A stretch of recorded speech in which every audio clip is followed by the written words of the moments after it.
This is more or less the beginning of everything actually, because it is particles that come together and mix. I mean, it's a fusion. Everything is fusion. I mean, the history of art is possible, or has become a reality, because of fusion, because of compound materials, which means results that are made from the causes of two or more particles coming together. I mean, the color fusion that happens between the pink and the yellow and the pink, that is art history in a nutshell. Because, I mean, if an artist is thinking about making a canvas or a work of art, let's say of the crucifixion, well, first of all, his perception is a result of impression, thinking, and cognitive activity, and all that activity is a result of particles coming together. You know, something coming into the brain, something coming into the mind, something coming into perception. The mix, everything is a mix, and because of the mix, things starts to happen. So this composition of three plastic chairs is actually the history of art in a nutshell, and it's also even the history of politics in a nutshell. It's the history of any kind of production in a nutshell. I mean, this is the history of production. This is the history of communication. It's the history of perception. It's the history of the universe as we know it, because as we all know, the universe consists of particles, but it's not a big cloud of particles. We have planets and stars. And why do we have planets and stars? Well, because they come together. Particles mix and constitute atoms, and atoms constitute molecules, and molecules come together and constitute larger amounts of matter, and suddenly we have bodies and people and trees and coconuts and beaches and whales and sharks and all kinds of stuff. And we have museums and art simply because of the fusion of particles coming together. So this is the beginning of art, and it's the destiny of art. Nothing can exist without this fusion. Nothing can exist without particles coming together. The subtle electromagnetic movement of particles, and perhaps not even electromagnetic movement. I mean, it could. We don't know enough about how light travels.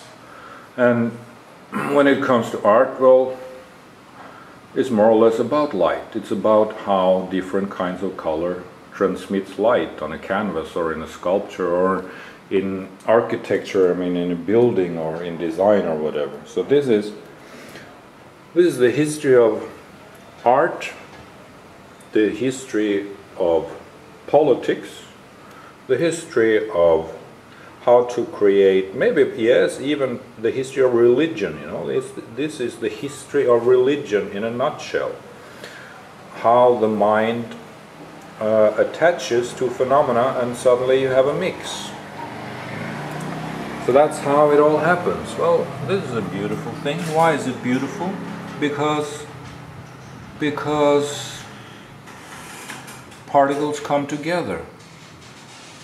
Particles come together and the mix suddenly happens. The result is suddenly there because of particles coming together and creating magic, so to speak.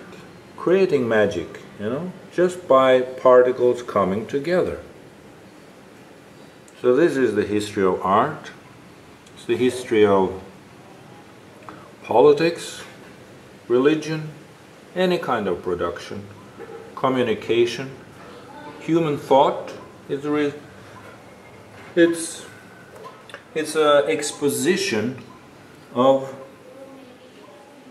what happens in human activity or inactivity in nature and in culture altogether. Yes, so that's why I've had the idea of just making my house a small little effective museum, you know. This is my name, Christian Wolther, Untitled Ocean. That is the name of my last major project, which was a big exhibition in the National Gallery of Thailand, where the concept of the exhibition was that we should, what does it say now? Release humanity. We need a new attitude and strategy in order to improve global world society. Yes, and that is simply because of this knowledge, you know, of that art simply doesn't matter anymore. Art is not enough anymore. Art is just the fusion, you know,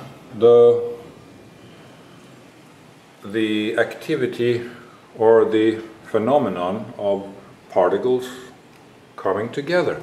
And that is exactly why art should be society. Society should be art. Art could be humanity. Humanity could be art. And the reason why art should be society, the reason why art could be humanity, or the reason why humanity could be art, or the reason why society should be art, is because that art should be inside the human being, and art should be inside society. Art should be inside humanity. It should not only be on a canvas. The work of art is without relevance philosophically, we can say, or without interest today, because after conceptual art, everything is a concept anyway. Even the concept of the concept is just a concept. I mean, so it just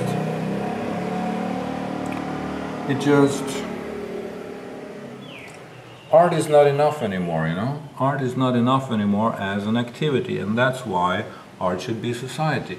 And we need to improve global world society. That's the only thing that we have to do. We need to make new architecture, and we need to have new exhibition in order to improve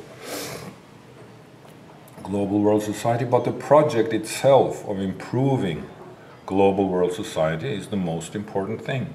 And we can make that a reality, or we can make that happen if we acknowledge the fact that art should be society, society should be art. Art could be humanity, humanity could be art.